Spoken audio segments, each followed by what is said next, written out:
Knicks fans? I'm your host, Vigo Sportstalk, host of Vigo Talks Knicks. In today's episode, I will talk about our win versus the Los Angeles Lakers. The New York Knicks beat the Los Angeles Lakers 112 to 100. This is another. We couldn't hold them to under 100, but we held them to exactly 100, and that came towards the very end. And the defense has just been the story these last few games. We are now 6-0 since that meeting Brunson called, and you could tell things have completely changed for the Knicks. Starting off with, first of all, I gotta give a shout out to Cat. He has made his second All-Star team with the New York Knicks. I'm not gonna say I was surprised, but I was hoping OG and Anunoby would make it, but unfortunately he didn't. But shouts out everyone else who made it. They earned it. Jalen Johnson, he definitely earned it. Who else made it? I can't think of anybody right now, but everyone on there earned it for sure. So I'm not surprised. But congrats to Cat and OG. If you keep playing this how you are right now, next year you will be an All-Star. I guarantee that. The reason I say that, in today's game, OG and Anunoby, 25 points, 8 rebounds, 3 assists, 3 steals, 0 blocks. I'm telling you, when OG is this good defensively and he dropped 20 points attacking the rim, hitting those threes, he is the best two-way player in this league.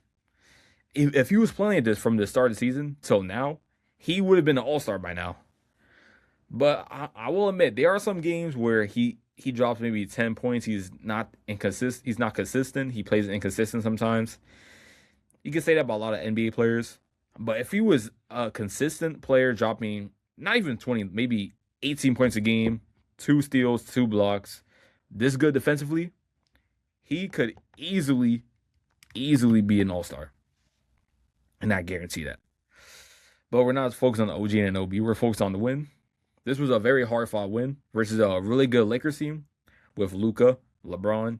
No Austin Reeves, actually. I was surprised he didn't play. He was questionable. They say he was supposed to come back today, but I guess not. I was honestly not surprised that he didn't play because whenever he play the Knicks, they're somehow healthy. But I guess Austin Reeves didn't want to suffer another injury, so he just had to play safe. And with Brunson, he didn't have a good game, unfortunately. He almost had a triple-double, too. He had 12 points, 7 assists, and 13 steals. He just needed 3 rebounds for a triple-double, which I believe could have been his first career triple-double. That would have been nice, but unfortunately, he couldn't get the rebounds in the clutch. But let's talk about Landry Shamet. Landry Shamet, who has been one of our best players come off the bench. He was hurt for 2 months, came back, and he's easily made an impact. Even from the summer when we didn't have him, technically, he was a free agent. We hired Mike Brown. The first thing he talked about was Landry Shamet coming off the bench. He was going to get a bigger role just for coming off the bench because you've seen some flashes from Landry Shamet, but Tibbs played him like 10, 12 minutes. If you're playing him that much, you're not going to see anything from him. You got to give him more minutes. And Mike Brown knew what he was doing. He gave him minutes, and he's easily been one of our best players coming off the bench. Brunson had an off game, but Landry Shamet really helped us in today's win. In today's game, Landry Shamet, he scored 23 points, 3 rebounds, 1 assist, 0 steals, 0 blocks. Those threes towards in the fourth quarter were very impactful. He hit the dagger 3 in the fourth quarter in the final minute. Who would have thought Landry Shamet would hit a dagger 3 versus the Lakers, versus LeBron, the greatest of all time? Think about that. Mike Brown's first ever job was actually with the Cleveland Cavaliers. I don't know exactly what year. I believe he brought the Cavs to the first ever NBA Finals. And it could have been maybe before he was born, 2007, 2006, or 2008, one of those years. But he's been in the league for a very long time. Basically how long LeBron's been in the NBA, which is pretty crazy, if you ask me. So, shout out to everyone who plays today. Josh Hart, he's been averaging around 20 points these last few games. And he's been very good defensively, too. He won the Defensive Player of the Year. The Defensive Player of the Game for today's game. And Cat. And yeah, I know he's not scoring 20 points. But what I'm starting to see, obviously in Mike Brown's, under Mike Brown, he's in a big different role than he was last season. He can score easily. He can go out score 25 points, 30 points. But his rebounding, and he's been getting it better defensively, if you ask me. I've seen a little bit. He did give up those lobs to Aiden, which I hate because those are because he should know about in the league by now what to do and what not to do. He has been fouling a lot, which is pretty crazy, and you could just see the process. So I was getting mad at Cat. I'll be honest, but if he keeps up these games with all these rebounding, he could easily be impactful. And when he can, he could go out score 20 points.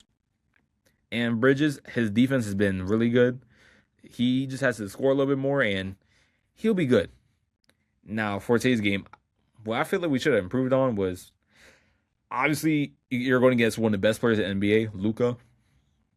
You can't stop him. Those contested threes, I've never seen stuff like that. He was hitting the craziest threes I've ever seen. You just can't stop him. That's all I gotta say. If we could just stop those type of players, we'll be good. Because going to the playoffs, we're most likely going to play a top team. So thinking about it, if we're playing the Cavaliers, you gotta stop Donovan Mitchell.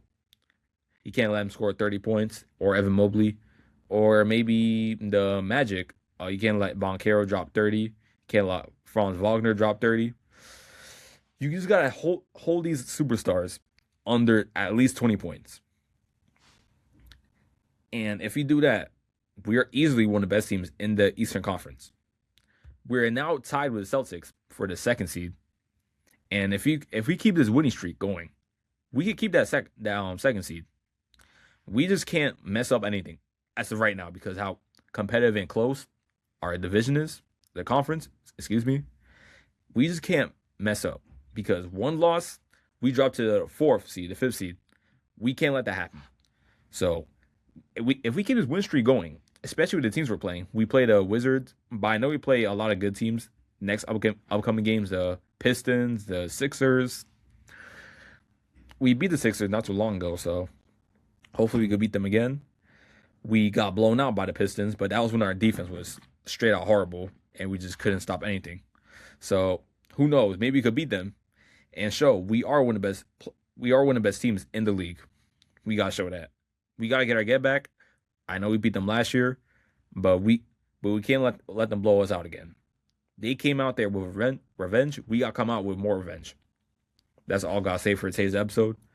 The New York Knicks, shout out to the New York Knicks. 6-game win streak. Let's make it 7 on Tuesday. This is Vigo Sports Talk, host of Vigo Talks Knicks. And I'll see you next episode, Knicks fans. Peace.